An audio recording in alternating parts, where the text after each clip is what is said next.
നമുക്കൊരു വചനം എടുക്കാം. 2 രാജാക്കന്മാരുടെ പുസ്തകം 2-ാം അധ്യായം അതിന്റെ 19-ാം വാക്യം. അനന്തരം ആ പട്ടണക്കാർ എലീശയോട്, ഈ പട്ടണത്തിന്റെ ഇരുമ്പ് മനോഹരമായതെന്ന് യജമാനൻ കാണുന്നുവല്ലോ, എന്നാൽ വെള്ളം ചീത്തയും ദേശം ഗർഭനാശകവുമാകുന്നു എന്ന് പറഞ്ഞു. അതിനവൻ ഒരു പുതിയ തളിക കൊണ്ടുവന്ന് അത് ഉപ്പിടുവീനെന്ന് പറഞ്ഞു. അവർ അത് അവന്റെ അടുക്കൽ കൊണ്ടുവന്നു. അവൻ നെയ്റുറവിന്റെ അടുക്കൽ ചെന്ന് അതിൽ ഉപ്പിട്ടു. ഞാൻ ഈ വെള്ളം പഥ്യമാക്കിയിരിക്കുന്നു, ഇനി ഇതിനാൽ മരണവും ഗർഭനാശവും. പ്രവാചകൻ സംസാരിച്ചതെന്താ? ഞാൻ അതിനെ പഥ്യമാക്കിയിരിക്കുന്നു. അദ്ദേഹത്തിന് ചെലവല്ലതാ ഉപ്പ്. അദ്ദേഹം വന്നു നോക്കിയപ്പോൾ ഭക്ഷണം മനോഹരമായിരിക്കുന്നു. ദേശത്ത് വന്ന കാര്യമാണ് ഭക്ഷണം. നമ്മളൊന്ന് ആത്മാവിൽ ചിന്തിച്ചാൽ ചില ദേശം നന്നായിരിക്കുന്നു, ചില വീടുകൾ നന്നായിരിക്കുന്നു, ചില വ്യക്തികൾ നന്നായിരിക്കുന്നു. എന്നാ ഉള്ളിന്റെ ഉള്ളിലേക്ക് കടന്നു ചെല്ലുമ്പോൾ ഗർഭനാശകം അല്ലെങ്കിൽ ഭവനത്തിൽ നന്മയില്ലാത്ത അവസ്ഥ, യഥാർത്ഥമായ അളവില്ലാത്ത അവസ്ഥ, യഥാർത്ഥമായി സ്വസ്ഥതയില്ലാത്ത അവസ്ഥ, ശൂന്യാവസ്ഥ, രോഗത്തിന്റെ അവസ്ഥ, കഷ്ടതയുടെ അവസ്ഥ, വേദനയുടെ അവസ്ഥ, ഞരക്കത്തിന്റെ അവസ്ഥ, നിരാശയുടെ അവസ്ഥ. പ്രവാചകൻ പറയുക, ഞാനതിനെ പഥ്യമാക്കാൻ പോകുന്നു. പലക്കാലം വിഷയത്തിൽ നിനക്ക് പഥ്യം വെളിപ്പെടാൻ പോകുക. നീ ആഗ്രഹിച്ച വിഷയത്തിന് ദൈവത്തിന്റെ വിടുതൽ വെളിപ്പെടാൻ പോകുക. നീ യഥാർത്ഥമായി ക്രിസ്തുവിനെ പിൻപറ്റുന്ന വ്യക്തിയോ രാജ്യവും നീതിയും അന്വേഷിപ്പീൻ. അതോടെ സകലവും യേശുവിനെ അനുസരിക്കാൻ കഴിയാതെ, യേശുവിന്റെ വാക്കിനെ പുറംപറമ്പിൽ അറിഞ്ഞുകൊണ്ട്, യേശുവിന്റെ വിശ്വസിൽ കടന്നു വരാതെ, യേശുവിന്റെ ഇഷ്ടം എന്താണെന്ന് മനസ്സിലാക്കാതെ മാറിപ്പോകുന്ന ജനം കർത്താവ് മടക്കി വിളിക്കുക. എന്താ പറഞ്ഞത്? നിങ്ങൾ എന്നെ വിശ്വസിപ്പി, എന്റെ പിതാവിന്റെ ഭവനത്തിൽ അനേക വാസസ്ഥലമാണ്. അപ്പോൾ കർത്താവ് ഒരിക്കൽ ശിക്ഷകണത്തോട് പറഞ്ഞു, നിങ്ങൾ അപ്പം തിന്നതുകൊണ്ട് അടയാളം കണ്ടതുകൊണ്ട് എന്നെ വിശ്വസിച്ചു. ഇന്ന് അങ്ങനെ ഒരു ഗ്രൂപ്പ് ഉണ്ട്. പ്രാർത്ഥിച്ചോ, ചില അടയാളം ഞങ്ങൾക്ക് കാണണം, ചില കാര്യങ്ങൾ ഞങ്ങൾക്ക് നടക്കണം, ഞങ്ങളുടെ കുഞ്ഞുങ്ങളുടെ വിവാഹം നടക്കണം, ഇതെല്ലാം ദൈവം ചെയ്തു തരുമെന്ന്. എന്തുകൊണ്ട് നടക്കുന്നില്ല? ദൈവത്തിന്റെ വിളി നീ ആട്ടിക്കളഞ്ഞതുകൊണ്ട്, ദൈവിക വിഷയമായ സമ്പന്നതയിൽ നീ കടക്കാത്തത് കൊണ്ട്. ഇന്നലെ ഞാൻ പറഞ്ഞല്ലോ, ബാല്യക്കാരന അവൻ വെറു ശരീരത്തിൽ പുതപ്പ് പുതച്ചു, അവനെ അനുഗമിച്ചു, ചിലർ അവനെ പിടിച്ചു, അവൻ പുതപ്പ് വിട്ട് നഗ്നനായി ഓടിപ്പോയി. അതിനെന്താർത്ഥം? ആഴമായ പുതപ്പ് ശരീരത്തിന്റേതായ വിടുതലിന്, രോഗത്തിൽ പുറയ്ക്കേണ്ടതായ അവസ്ഥ മാറേണ്ടതിന് അവൻ യേശുവിന്റെ പിന്നാലെ നടക്കുക. ദൈവത്തിന്റെ ഇഷ്ടം ചെയ്യാതെ, ദൈവഹിതം ചെയ്യാതെ, ദൈവത്തിന്റെ ആലോചന ചോദിക്കാതെ, ദൈവാശ്രയമില്ലാതെ, ലോകരിലും ദേശത്തിലും സമ്പന്നതയിലും നല്ല പ്രമാണിത്വത്തിലും കൂട്ടുകെട്ടിലും മുതലെടുത്തുകൊണ്ട് ദൈവത്തെ ആട്ടിക്കളയുമ്പോൾ പരിശുദ്ധാത്മാവ് പറയാ, ഞാൻ പിടിക്കും. എന്നെ പിടിക്കും. ചില വിഷയങ്ങളിൽ കൂടെ ഞാൻ നിന്നെ പിടിക്കും. നിന്റെ പുതപ്പാത്മാവിൽ വീണില്ല എന്ന് മനസ്സിലാകത്തക്കവണ്ണം, ലജ്ജിക്കപ്പെടത്തക്കവണ്ണം നീ ദൈവത്തെ വിളിച്ച് ആശ്രയിക്കുന്നത് പുറമേയുള്ള മനുഷ്യന്റെ മുമ്പിൽ നീ വെളിപ്പെടുത്തുകയും, എന്നാൽ നിന്റെ ഹൃദയത്തിൽ നിരൂപണങ്ങളാൽ നീ ദുഷ്ടതയിലും ദുഷ്പ്രവൃത്തികളാൽ ദൈവത്തിന്റെ കോപത്തിലും ദൈവത്തിന്റെ ജനത്തെ നിന്ദിക്കുന്നത് മൂലം ദൈവം നിന്റെ പ്രാർത്ഥന കേൾക്കാതെ നിന്നെ അവന്റെ സന്നിധിയിൽ നിന്നെ ആട്ടിക്കൊണ്ടിരിക്കുമ്പോ എന്റെ ഇരിപ്പ്, എന്റെ നടപ്പ്, എന്റെ കിടപ്പ്, എന്റെ ജീവിതം, എന്റെ ഭവനം, എന്റെ ദേശം, എന്റെ കൂട്ടുകെട്ടെല്ലാം നല്ലതാണെന്ന് നീ പറഞ്ഞുകൊണ്ടിരിക്കുന്നു. ഇല്ല, പകലിൽ പരിശുദ്ധാത്മാവ് പറയുക, നല്ലതാകണമോ ചില ക്രമീകരണം നടന്നേ പറ്റൂ. എലീശ പറഞ്ഞപ്പോ ജീവന് മരണം ഉണ്ടാകുന്നു, ഇനി ദേശത്ത് ഗർഭനാശം ഉണ്ടാകത്തില്ലെന്നാ പറയുന്നത്. എലീശ ആരാ? ഏലിയാവിന്റെ പിന്നാലെ, ഏലിയാവിന്റെ പുതപ്പിന് അതിന്റെ ലക്ഷ്യത്തിലേക്ക് 4 ദുർഘടം ചാടിക്കിടന്ന് സ്വർഗം തുറപ്പിച്ച് ഏലിയാവിനെ എടുക്കുന്ന ശക്തിയെ കണ്ട് താനും വീണ് പുതപ്പെടുത്തവനാ. പറഞ്ഞാൽ സംഭവിച്ചേ പറ്റൂ. എല്ലായിടത്തും കൊണ്ട് പ്രവാചകൻ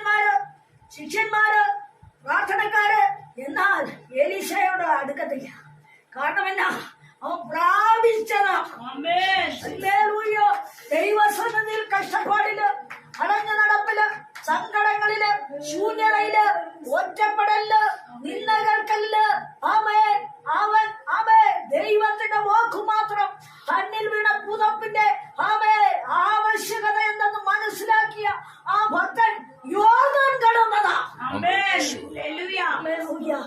നമ്മളൊക്കെ ആണെങ്കിൽ യോർദാൻ കടക്കാറാവുമ്പോ കർത്താവേ ഞാൻ മരിക്കാൻ പോകുക, യോർദാൻ അറിയാമോ, അതുകൊണ്ട് എനിക്ക് മുങ്ങാൻ പറ്റുകയില്ല, എനിക്കിനി പറ്റത്തില്ല പറഞ്ഞൊഴിയും. എന്നാൽ അക്കരെ കടന്നു.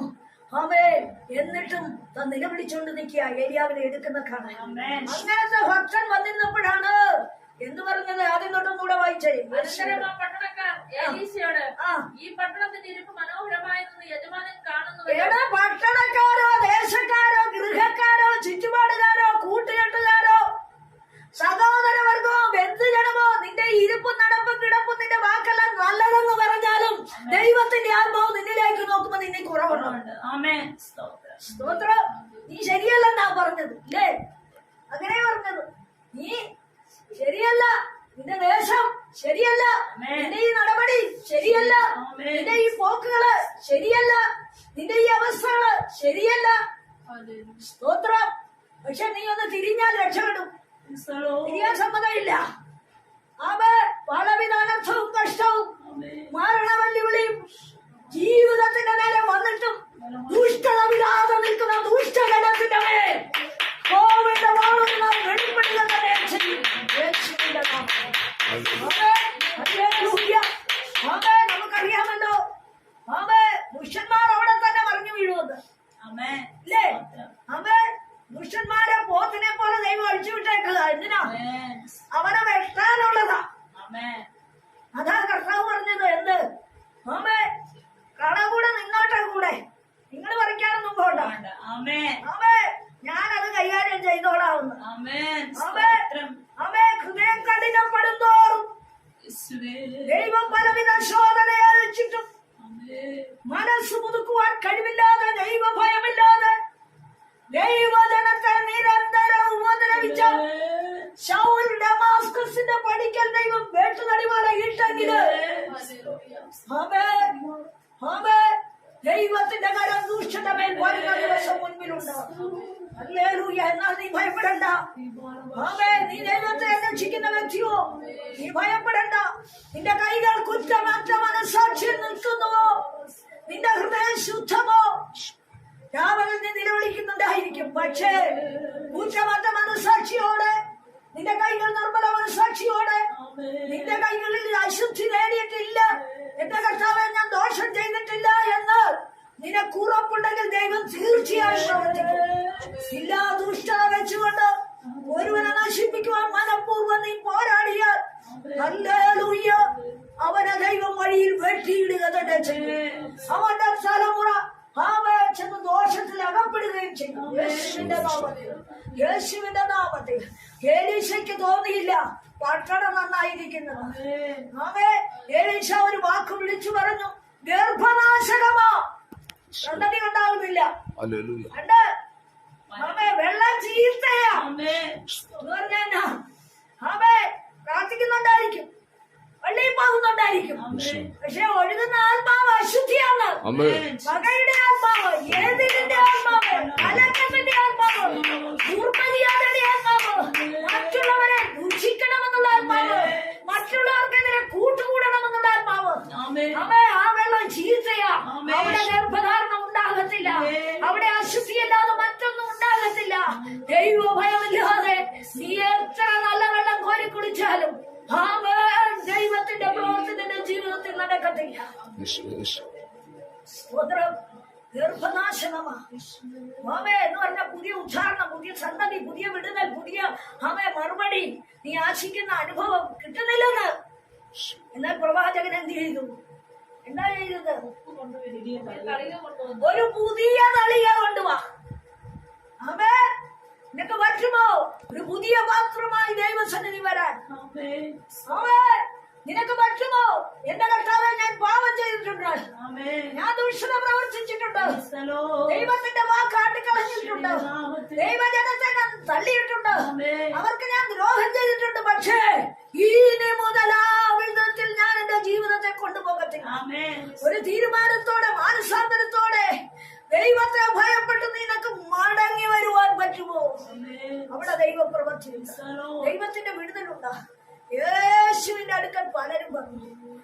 എന്നാൽ ഒരുവനെ കുറിച്ച് മാത്രമേ അവൻ വരുന്നത് കണ്ടപ്പോൾ ഇവൻ സാക്ഷാൽ ഇസ്രായേൽ എന്നിട്ട് പറഞ്ഞു, നീ വന്നതുകൊണ്ട് മാത്രമല്ല, നിന്റെ ഹൃദയത്തിൽ കപടമില്ലാത്തത് കൊണ്ട് നീ ഉദ്ദേശിക്കുന്നത് നസ്രയത്തിൽ നിന്ന് നന്മ വരുമെന്ന്.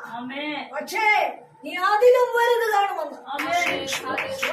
പലക്കാലം പരിശുദ്ധാത്മാവ് പറയുന്നു, ചിലത് വലുത് നിനക്ക് കാണണമെങ്കിൽ, നിന്റെ സന്തതിയുടെ അനുഭവം നിനക്ക് കാണണമെങ്കിൽ, നിന്റെ സന്തതിയുടെ വിടുതൽ നിനക്ക് കാണണമെങ്കിൽ, യേശു പറഞ്ഞ വാക്കിന് നീ വില കൊടുക്ക.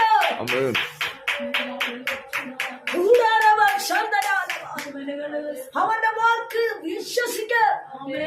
അവൻ കൽപ്പിക്കാതെ ഒന്നും സംഭവിക്കുന്നില്ല. അവൻ നിനക്ക് വേണ്ടി അവസാന തുള്ളി ചോര വരെ ഊറ്റി മാറുവിലയായി തീർന്നതാ. ആ വില ആര് കൊടുത്തിട്ടുണ്ട്? ആ വിലയെ നീ തട്ടിക്കളിച്ചുകൊണ്ട് ജനത്തിനെതിരെ അധികാരപത്രം എടുത്തോണ്ട് നടന്നാൽ, ചില വമ്പന്മാരുടെ കൂട്ടുകെട്ട് നീ ആഗ്രഹിച്ചവരെ പ്രസാദിപ്പിച്ച് നടന്നാൽ, കയ്യാഭാവും ഹേരോദാവും കൂടെ കൂടിയത് യേശുവിനെ കൊല്ലാനാ. അല്ലേ? യേശുവിനെ വായിക്കാനാ? അല്ല. വായിച്ച ശക്തികളെ കൂട്ടുപിടിച്ച് ദേശത്ത് ദൈവജനത്തിന് സർവനാശം വരുത്തി അവരെ മറിച്ചു കളയുവാൻ നോക്കുന്ന ശത്രുവിനോട് പരിശുദ്ധാത്മാവ് ഇന്ന് പകൽക്കാലം പറയുക, നീ മൂലം അവർ വീഴും. നീ വിശ്വസിക്ക. നിന്നെ മുടിച്ചു മാറ്റുക, നിന്നെ ഇല്ലായ്മ ചെയ്യുക, നിന്നെ തകർത്ത് കളയുക, നിന്റെ തലമുറയുടെ മുന്നേറ്റം തടയുക, നിനക്ക് ജീവിക്കുവാൻ വഴിയില്ലാത്ത അവസ്ഥയിലാക്കുക, നിന്നെ നിത്യ നിരാശയിലാക്കുക, നിന്നെ കഷ്ടത്തിലും സങ്കടത്തിലും വീഴിച്ച്